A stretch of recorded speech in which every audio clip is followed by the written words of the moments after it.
स्वरूपं माता स्वरूपं देवी स्वरूपं देवी स्वरूपं प्रकृति स्वरूपं प्रकृति स्वरूपं प्रणम्यं प्रणम्यं प्रणम्यं प्रणम्यं।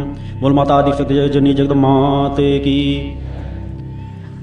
आज विजयदशमी के पर्व पर मैं यहाँ उपस्थित अपने समस्त शिष्यों, माँ के भक्तों, श्रद्धालुओं एवं इस शिविर व्यवस्था में लगे हुए अपने समस्त शिष्य कार्यकर्ताओं को अपने हृदय में धारण करता हुआ माता आदि शक्ति जगत जननी जगदम्बा का पूर्ण आशीर्वाद प्राप्त करता हुआ अपना पूर्ण आशीर्वाद आप समस्त लोगों को समर्पित करता हूँ।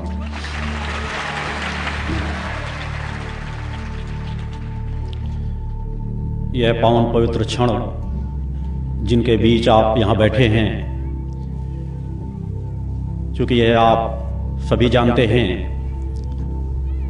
इतना ज्ञान आप सभी को है कि मनुष्य के हर कर्मों का फल मनुष्य के साथ जुड़ता है। तो यही वह क्षण है जो किन्हीं न किसी संस्कारों के फलस्वरूप आप इस शिविर में यहाँ उपस्थित हैं, माँ के जयकारों का आनंद ले रहे हैं, चालीसा पाठ का लाभ ले रहे हैं, कहीं न कहीं कुछ न कुछ मन को एकाग्र करके यहाँ बैठे हैं।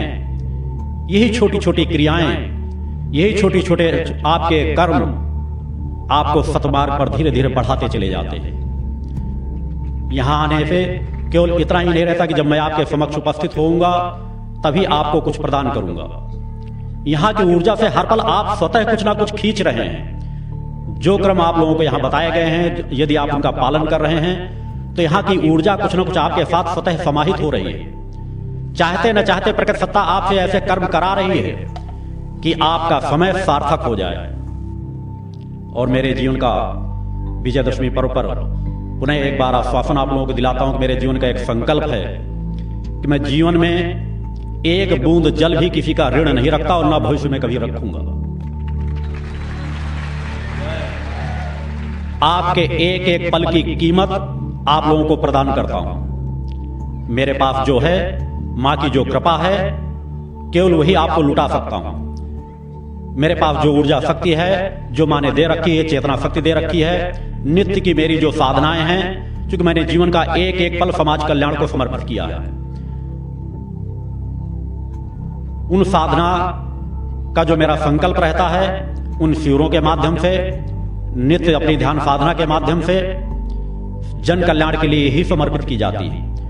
आप कभी मेरे शिविर के लिए घर से चल रहे हों, घर में बैठकर यहाँ के लिए चिंतन कर रहे हों, क्योंकि मैं जानता हूं कि अगर मेरे विचारों को सुनकर, मेरे चिंतनों को सुनकर, मेरे शिष्यों द्वारा यदि मेरे विचार आप लोगों को कोई अवगत कराए जाते हैं, उनसे यदि एक मिनट का ध्यान भी आपका मेरे ओर खिंचता है तो मैं अपने आप को सोचता हूं आप मेरे ऊपर ऋण कर रहे हैं। और साधक कभी भी, कोई चैतन्य योगी कभी भी अपने आप को ऋणी बनाकर नहीं रखता, क्योंकि मैं जानता हूं या तो आप मेरे विचारों से प्रभावित होकर मेरे पास आ रहे होंगे, या मेरे चिंतनों को सुन करके आप मेरे गुणगान कर रहे होंगे, या कहीं ना कहीं मेरे मंत्रों का जाप कर रहे होंगे।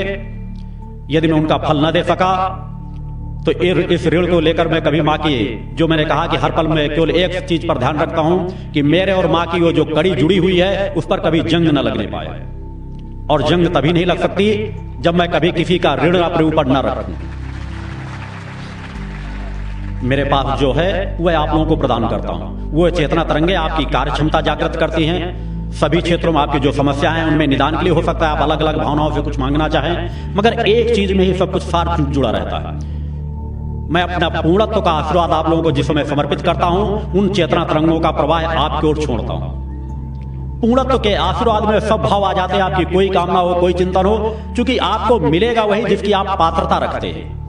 जो मैंने कल और परसों के चिंतन में दिए कि कभी भी अपने इष्ट गुरु और प्रकृति सत्ता को अपने शब्द समर्पित नहीं करना चाहिए कि हमारा ऐसा हम जैसा चाहते हैं वैसा हो, क्योंकि आपका गुरु आपसे ज्यादा इस चीज का अनुभव रखता है कि आपके लिए क्या हितकर है, क्या अहितकर है। वह प्रकृति सत्ता, सर्वशक्तिमान सत्ता हम आपसे ज्यादा जानते हैं कि मुझे किस चीज की आवश्यकता है, आपको किस चीज की आवश्यकता है, किस चीज में मेरा कल्याण है, किस चीज में आपका कल्याण है। तो उस प्रकृति सत्ता के सामने अपनी बातें रखना बार बार हमारे लिए सिर्फ नादानी होती है।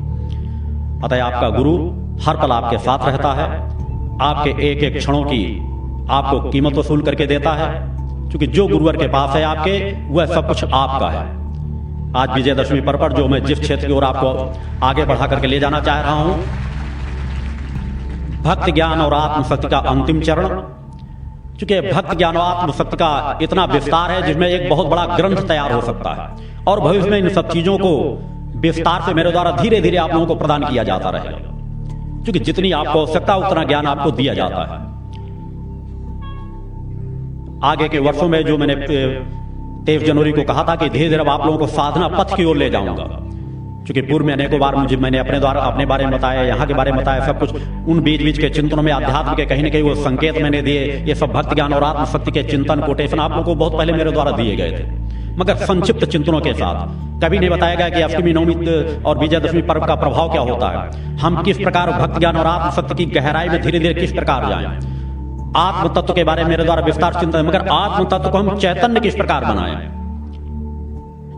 हर चीज जिस तरह कुएं से पानी निकालने के लिए बाल्टी और रस्सी की जरूरत पड़ती है, उसी तरह अगर हम आत्म चेतना को चैतन्य बनाए तो किस प्रकार चैतन्य बनाए।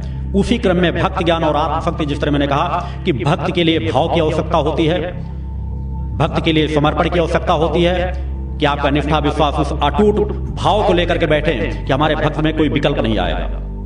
और ज्ञान के लिए साधना पथ को तय करने की जरूरत होती है। यदि आप ज्ञान पथ पे बढ़ना चाहते हैं, अध्यात्म ज्ञान अर्जित करना चाहते हैं, आत्मज्ञान अर्जित करना चाहते हैं, तो साधनाएं आपको करना ही पड़ेगा। जो क्रम आपको बताए जाते हैं उन साधना पथों में धीरे धीरे बढ़े। साधना दो प्रकार की होती है, एक आत्म चेतना के लिए, आत्म तत्व को प्राप्त करने के लिए, एक देवी देवताओं की शक्तियों को प्राप्त करने के लिए। जो मंत्र दिए जाते हैं उनसे देवी देवताओं की शक्ति ऊर्जा प्राप्त होती है, आत्मशक्ति भी धीरे धीरे चैतन्य होती है। कुछ क्रम ऐसे होते हैं जिसमें आत्मशक्ति प्रभाव रूप से चैतन्य पहले होती है, फिर प्रकट सत्ता से संबंधों को जोड़ती है, क्योंकि मूल सार हमारा वहीं पर छिपा हुआ है। जब तक हम आत्म चेतना को चैतन्य नहीं बनाएंगे, जब तक हम अपने आप को पहचानेंगे नहीं, जब तक हम प्रकट सत्ता को नहीं पहचान सकते। प्रकट सत्ता यदि हमारे सामने खड़ी हो चुकी, कण कण में जो व्याप्त है, अगर समाज नहीं देख पाता है, समाज की अज्ञानता है, क्योंकि प्रकृति ने तो सब कुछ आपके अंदर दे रखा है। देवता भी मनुष्य जीवन पाने के लिए किस लिए तरसते हैं? केवल इसलिए कि मनुष्य अपने कर्मों के फलस्वरूप अपनी ऊर्जा तरंगों को प्रभावक बना करके जिस मुकाम को चाहे उस मुकाम को हासिल कर सकते हैं, उस ऋषत्व की चरम सीमाओं को हासिल कर सकते हैं, जिसके लिए देवाधिदेव भी तरसते रहते हैं। क्योंकि किसी देव पद को प्राप्त कर लेना पूर्णत्व तो नहीं होता। इतिहास भी साक्षी आप देखते रहे, चाहे राम का जीवन रहा, चाहे कृष्ण का जीवन रहा, ये सभी की ऋषियों मुनियों के चरणों में नतमस्तक होते थे। ये अलग बात है, ऋषि और देव संस्कृत दोनों एक दूसरे के पूरक हैं, इसलिए वो उनका सम्मान करते हैं, उनका सम्मान करते हैं। मगर वास्तविक सत्य यही है कि ऋषित्व मार्ग सर्वोपरि मार्ग होता है। जिस तरह तमोगुण, रजोगुण और सतोगुण होता है, तमोगुण से ज्यादा प्रभाव हमारा रजोगुण होता है, कि जो तमोगुण है वो विनाश की ओर ले जाता है, रजोगुण विकास की ओर ले जाता है, आपको सुख सुविधाएं को उपलब्ध कराता है। मगर जो सतोगुण है, सतोगुण को प्राप्त कर ले तो वो सबसे सर्वोत्तम होता है, सबसे सर्वोपरि होता है। इसलिए तीन मार्ग जो हैं उनमें सबसे उत्तम मार्ग एक देव मार्ग है, कि आप अपने पूर्णत्व को प्राप्त करके रिद्धियों सिद्धियों की कामना करते हैं, रिद्धियां सिद्धियां प्राप्त कर लें, हम देना किसी को शुरू कर दें, रिद्धियां सिद्धियां आशीर्वाद प्राप्त, तो एक देवत्व पथ होता है ऋषित्व मार्ग को से हट करके, कि आज हमारे अंदर जितनी पूर्णता हो गई उतना हम देना शुरू कर देते हैं, अपने पद से विमुख हो जाते हैं। किसी देव पद की कामना कर ले, एक किसी देव संस्कृत से जुड़ने के अपने अंदर लालसा हो जाए, उन पदों को प्राप्त किया जा सकता है, उन स्थानों तक पहुंचा जा सकता है। मगर एक ऋषित्व मार्ग एक ऐसा है जिस मार्ग में पूर्णत्व का पथ है। एक ऋषि ही एक सामान्य जीवन से लेकर के अगर ऋषित्व मार्ग में बढ़ता हुआ अगर चाहे तो उस परम सत्ता के चरणों तक पहुंच सकता है, उस परम सत्ता से एकाकार कर सकता है, उस परम सत्ता को आत्मसात कर सकता है। एक ऋषित्व मार्ग ही जीवन का पूर्णत्व का मार्ग होता है। और आत्म तत्व को चेतन बनाने के लिए, कि जिसने कहा विजयदशमी पर्व है, भक्त ज्ञान और आत्मशक्ति की बात, कि आत्मशक्ति यदि किसी मानव के पास आत्मशक्ति नहीं तो सब कुछ बेकार है। आपके पास सब कुछ सामर्थ्य हो, सब कुछ करने की भौतिक जगत की सब कुछ सामर्थ्य आपके पास, किसी राजा के पास सब कुछ हो, सैनिक हो, सब कुछ हो, अस्त्र शस्त्रों से लैस हो, मगर यदि आत्मशक्ति उसके अंदर नहीं है, कायरता है, आत्मचेतना दबी हुई है, तो एक सामान्य शत्रु भी उसको पराजित कर सकता है। वो तलवार भी अगर हाथ में लिए होगा, तलवार उसके हाथ से छूट जाएगी। आत्मशक्ति नहीं होगी तो आप किसी क्षेत्र में कार्य नहीं कर सकते। आप परीक्षा में बैठने जाएंगे, आत्मशक्ति आपकी कमजोर है तो आप कहने को बच्चे कहते हैं हम परीक्षा में पढ़ जाते हैं, सब कुछ याद करके जाते हैं, परीक्षा का पेपर आया नहीं कि भयग्रस्त आप हो जाते हैं, सब कुछ भूल जाता है। इसलिए भूल जाता है कि आत्मशक्ति को पूर्णत्व के साथ आपने प्राप्त नहीं किया, आत्मशक्ति की चेतना तरंगों को आपने प्रभाव बनाने का प्रयास नहीं किया, और ये जन दर जन धीरे धीरे होता है। अनेकों क्षेत्र हैं, जब तक आपके अंदर आत्मशक्ति नहीं है आप समाज के बीच खड़े नहीं हो सकते, चेतनता से अपनी बात नहीं कह सकते। बहुत कुछ आपके पास ज्ञान भरा हो, बहुत कुछ आपके पास सामर्थ्य भरी हो, मगर आत्मशक्ति या नहीं है तो दृढ़ता के साथ अपनी बात आप कह नहीं सकेंगे, क्योंकि जब जो कुछ भी आप करते हैं आत्मशक्ति के बल पर करते हैं। तो उस आत्मशक्ति को हम प्रभावक किस प्रकार से बनाएं? प्रभाव भक्ति के द्वारा होती है, आप जो अन्य मार्ग, मगर उन मार्गों से वो चेतना तरंगों में केवल थिरकन मात्रा आ सकती है। आत्मशक्ति को पूर्ण प्रभाव बनाने के लिए ही ये 3 दिन से मैं जो क्रम बतला रहा हूं कि आपके पास पहले भाव पक्ष होना चाहिए, भक्ति का भाव होना चाहिए। साधना पथ के जो मैंने अनेकों मार्ग बताए, अनेकों मंत्रों बताए, मगर जो कल मैंने चिंतन दिया, ओम और मां, वह नींव और वह धरातल मैंने आपको बताया है। यह 2 शब्द आत्म चेतना को चैतन्य बनाने की एक नींव भी है, और इन्हीं के माध्यम से आप महल भी खड़ा कर सकते हैं कि आत्म चेतना की चेतनता का प्रारंभ भी इन्हीं से कर सकते हैं, और चरम सीमाओं तक पहुंचने के बाद भी यही 2 शब्द आपके लिए सहायक बनते हैं। इसके अलावा और कोई मार्ग आत्म चेतना को चेतन बनाने के लिए रास्ते मैंने कहा अन्य अनेक है, मगर उनसे जो कई हजार आप चाहते हैं कम समय में हमें कौन सा रास्ता सरल मिले, इसलिए मैं वो रास्ता, आप कोई मंत्र जाप करते हैं, देवी देवताओं की आराधना करते हैं, धीरे धीरे आपकी आत्मशक्ति बढ़ती चली जाती है। मगर ओम और मां जो मंथन की क्रिया है अंदर जाने की और बाहर निकलने की, यह ओम और मां, यह 2 शब्द वह बीज मंत्र है जिनका उच्चारण एक आम व्यक्ति भी कर सकता है, अनपढ़ व्यक्ति भी कर सकता है, पढ़ा लिखा व्यक्ति भी कर सकता है, साधना पद में जो न्यू रख रहा है वह भी कर सकता है, और एक चैतन्य योगी को, मुझे भी इन 2 शब्दों की आवश्यकता पड़ती है। अपनी चेतना को कभी चैतन्य अवस्था में ले जाने के लिए इन 2 शब्दों को जब मैं बांध चुकी, एक चैतन्य अवस्था में अगर मैं कह दूं कि बाह्य क्रम से चुकी कहीं एक बिंदु पर जाकर के शब्द का अस्तित्व समाप्त हो जाता है, मगर जब स्थूल में आऊंगा, स्थूल से कभी उस क्षेत्र में जाना होगा, तो अगर इन शब्दों को चूंकि पूर्णता के बाद अनेकों मार्ग मिल जाते हैं, किसी एक मार्ग को, जिस मैं कह रहा हूं कि मां के एक मंत्र उच्चारण करना ही मेरे लिए पर्याप्त होता है, एक पल ही अपने आप को एकाग्र करना पर्याप्त होता है, मगर यह मंत्र मेरे लिए भी आज उसी तरह सहायक होते हैं कि इन मंत्रों के माध्यम से मुझे ज्यादा वक्त नहीं लगता। अगर एक मंत्र का भी मानसिक भी उच्चारण कर लूं तो मेरी चेतना तक मैं जागृत करने का प्रयास भी न करूं तो सुषुम्ना नाड़ी की प्राणवायु तत्काल ऊपर की ओर बढ़ने लगेगी। ये स्वाभाविक गुण है, इसलिए एक ऋषियों मुनियों को भी इन मंत्रों को का सहारा ले सकते हैं, एक साधक भी ले सकता है। यह आपके धरातल को मजबूत करता है। मंत्र अनेकों हैं, मगर इन ओम और मां के आत्मशक्ति के लिए जो मैंने कहा है कि आत्मशक्ति चैतन्य करने के लिए आपको इन 2 मंत्रों को जो सहायक रूप में लेना पड़ेगा, भक्ति ज्ञान और आत्मशक्ति में इनका उच्चारण करना पड़ेगा, और उच्चारण करने के साथ अगला जो क्रम अपनाना है, क्योंकि इस क्रम का ज्ञान तो मैंने कल आपको दिया था कि साधना मैंने आपको बताई थी कि आत्म चेतना को चेतन बनाने के लिए पहली चीज आपके अंदर भक्ति भाव होना चाहिए। आप अपनी आत्मा पर विश्वास करें, किसी दूसरे पर विश्वास करें या न करें, सबसे पहले आत्म तत्व पर विश्वास करें, उसके बाद गुरु तत्व पर विश्वास करें, और उसके बाद प्रकट सत्ता पर विश्वास करें। क्योंकि इन्हीं तीनों सीढ़ियों को जब आप चढ़ करके जाएं तभी परम सत्ता को, वास्तविकता के स्वरूप को आप समझ सकेंगे, परम सत्ता के सत्य को आप समझ सकेंगे, जान सकेंगे। और उस आत्म तत्व को चैतन्य बनाने के लिए ज्ञान तो मैंने कल ही दे दिया था, मगर आज आत्म तत्व को चैतन्य बनाकर हम अपने उपयोग किस प्रकार से करें, किस तरह वो चेतना तरंगे हमारी कोशिकाओं में फैले। इन मंत्रों के तो एक साधना पथ हो गया, जिस तरह भक्ति भाव के लिए भाव की आवश्यकता होती है, ज्ञान के लिए साधना की आवश्यकता होती है, उसी प्रकार आत्म चेतना के लिए ध्यान की आवश्यकता होती है। भाव, साधना और ध्यान, ये 3 ऐसे तत्व हैं कि ये 3 तत्वों पर भी आपने अमल कर लिया तो आप स्वतः महसूस करेंगे जो आपको सालों से साधना, आराधना से, भक्ति से, पुस्तकों को पढ़ने से नहीं प्राप्त हो रहा, आप इन तीनों चीजों में 10-10, 15-15 मिनट का समय अगर देने लगेंगे, जिस तरह मैंने कहा ज्यादा समय नहीं दे सकते, आप अधिक समय दे सकेंगे तो आपको अधिक लाभ उसका प्राप्त होगा, मगर यदि कम से कम समय दे सकते हैं तो भाव पक्ष तो आपको सदैव जागृत रखना है। साधना के लिए अगर इनमें आप अन्य मंत्रों में जितना समय दो आपकी बात है, मगर यदि 5 मिनट भी ओम और मां का जाप करते हैं, कम से कम समय में बताया कि हर व्यक्ति को कम से कम 5 मिनट का समय देना चाहिए, और उसके पास बाद ध्यान की अवस्था का क्रम आता है। हो सके 2 दिन में कम से कम 5 मिनट का समय अवश्य निकालें। वैसे तो अगर 15 मिनट का कम से कम दिन में सामान्य अवस्था में लगाया जाए तो आपको एहसास होने लगेगा कि कहीं ना कहीं आत्म चेतना तरंगें हमारी प्रभाव हो रही है। आपकी न्यूनता वही होती है कि आप जो मूल रहस्य उन तरफ आप बढ़ना ही नहीं चाहते, रोना गिड़गिड़ाना है तो आप सब कुछ जानते हैं, चिल्लाना जानते हैं, जयकारे लगाने जानते हैं, सब ताली बजाना जानते हैं, सब कुछ जानते हैं। मगर आप अपने संतुलन को किस प्रकार से काम करें, आपको कुछ मिला कि नहीं मिला इसका एहसास कैसे करें। 1 घंटे तो आप मंत्र जाप जल्दी जल्दी करते हैं कि पूरी माला फेर लेते हैं और तुरंत आपको आरती किए और उठ करके आसन से चले गए। आपको ध्यान लगाने का अभ्यास करना चाहिए। जब तक ध्यान की प्रक्रिया में आप नहीं बैठेंगे, अनुभूतियों की ओर आप बढ़ नहीं सकेंगे। ध्यान की प्रक्रिया में आप नहीं बैठेंगे, आपका मानसिक जो असंतुलन रहता है वो संतुलित नहीं हो पाएगा। ध्यान की प्रक्रिया में आप नहीं बैठेंगे तो आपकी कार्य क्षमता बढ़ेगी नहीं। ध्यान की प्रक्रिया में आप नहीं बैठेंगे तो आपकी याददाश्त आपकी बढ़ेगी नहीं, आपका विवेक जागृत नहीं होगा। आप चाहे जितने मंत्रों का जाप करते चले जाएं, आंशिक फल पड़ेगा जो स्वाभाविक रूप से आपकी चेतना तरंगे प्रभावित हो जाए। जबकि अगर अन्य क्षेत्रों में कुछ कम समय दें, आधा समय इसमें देने लगे, जिस तरह मैंने कहा अगर कम 15 मिनट आप पूजा पाठ करते हैं, मंत्रों का जाप करते हैं, तो 5 मिनट का समय ध्यान की अवस्था में अवश्य दें। क्योंकि ध्यान की प्रक्रिया एक ऐसी होती है जिसमें हमारी आत्म चेतना तरंगे ऊपर की ओर प्रभावक होती हैं। आत्म चेतना तरंगे हमारे आज्ञा चक्र की ओर बढ़ने लगती हैं। वह रास्ता मैं बतला रहा हूं, क्योंकि आप लोग जो अध्यात्म पथ की जानकारियां चाहते हैं कि हमारे पास कम समय रहता है, व्यस्तता रहता है, हम तनाव से कभी उलझन होने लगती है, कभी सर दर्द करने लगता है, कभी कोई समस्या आ जाती है, उन समस्याओं से मुक्ति किस प्रकार से पाएं। यहां तो हमारी बैटरी चार्ज हो जाती है, घरों में जाते हमारी बैटरी डिस्चार्ज क्यों हो जाती है।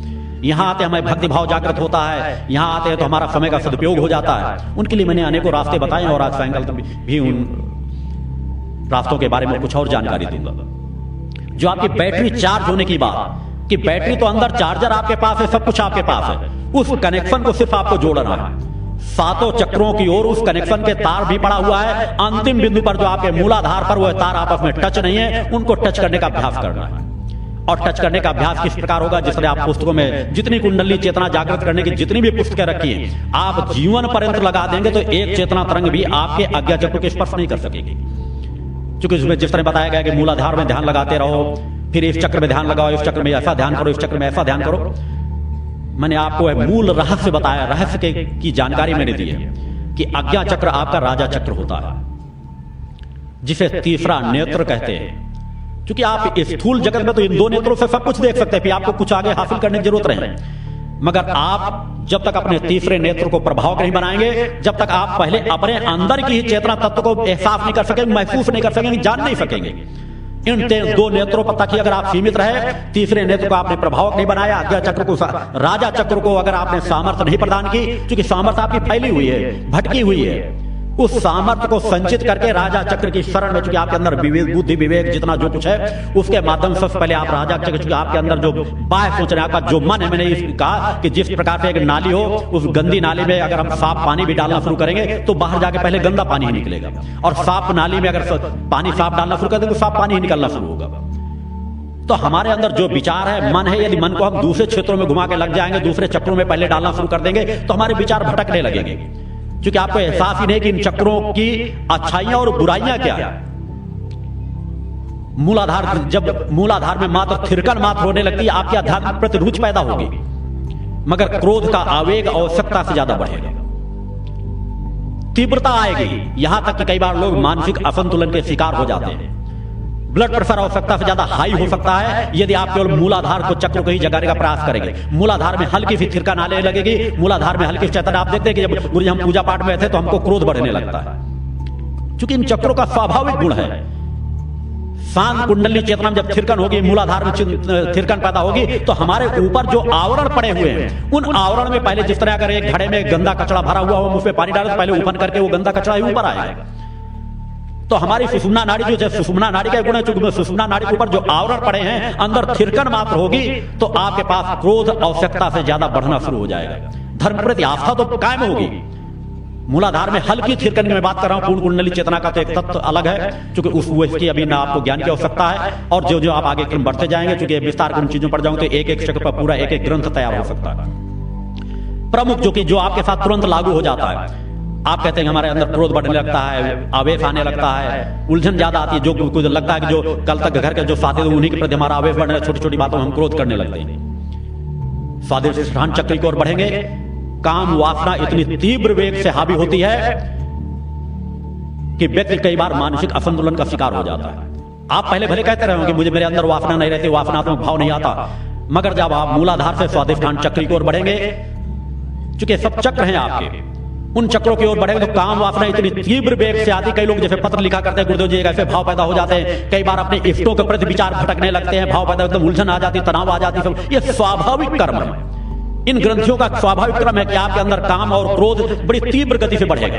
आपने सोचा भी नहीं होगा कि मेरे अंदर भी इस तरह के विचार आ सकते हैं, जिस तरह के विचार अचानक पनपने शुरू हो गए। बड़ा सत्य पथ की ओर रहेंगे, विचार दूसरे ओर भटक रहे हैं। आपके अंगों में बाह्य क्रम में प्रभाव फैलने लगेगा।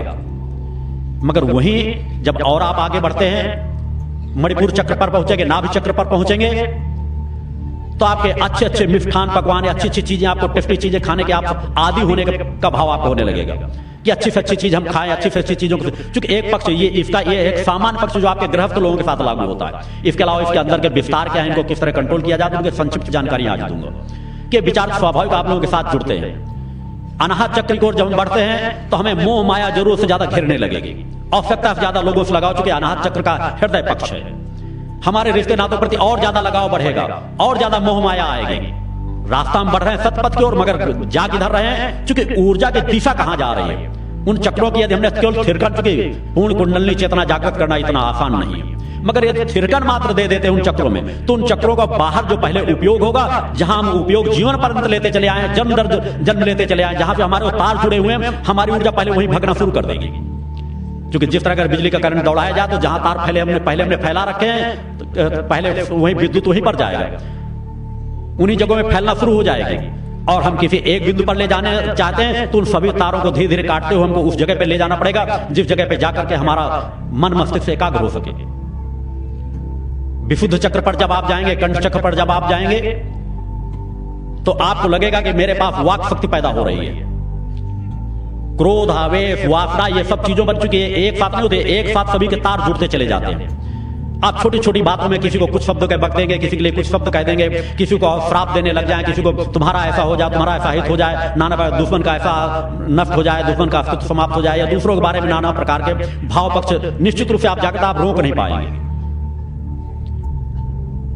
ये जितने चक्र नीचे के हैं, चारों चक्र सदैव, यदि गुरु का मार्गदर्शन नहीं है, गुरु की कृपा आपके पास नहीं है, गुरु की चेतना तरंगे आपकी सहायता नहीं कर रही, तो निश्चित है अच्छे से अच्छे योगी भी भटक करके रसातल में चले जाते हैं।